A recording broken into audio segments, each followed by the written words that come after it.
Korang percaya tak? Bumi Malaysia yang kita pijak hari ni pernah jadi rumah tamadun awal manusia suatu masa dulu. Kat mana? Borneo. Borneo pun betul. Tapi yang ni dekat Semenanjung. Sini, geng Geo nak story. Dia terletak dekat Lenggong, Perak. Lembah Lenggong hari ni diiktiraf sebagai tapak warisan dunia oleh UNESCO. Sebab kat sinilah ada rekod manusia hidup paling panjang di luar Afrika dari zaman Paleolitik sampailah zaman logam. Maknanya, ini bukan sekadar tapak arkeologi, tapi ini timeline tamadun manusia, geng.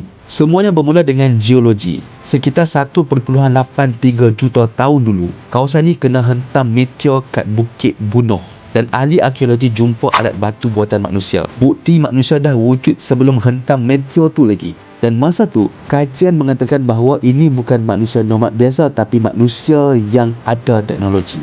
Kemudian, masuk zaman lebih moden, dalam Gua Gunung Runtuh, pengkaji jumpa rangka manusia yang dipanggil Perak Man. Rangka manusia ni paling lengkap di Asia Tenggara, berusia sekitar 11,000 tahun, geng. Dan yang paling menyentuh, Perak Man ni dikatakan OKU sejak lahir tapi hidup lama. So itu bermakna komuniti dia yang jaga dia. Ini bukti manusia Lenggong dah ada nilai kemanusiaan dan sistem sosial.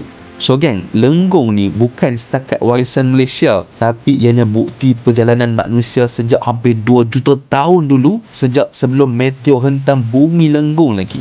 Bumi Lenggong ni boleh dikategori sebagai rumah kepada tamadun awal manusia. Dapat something?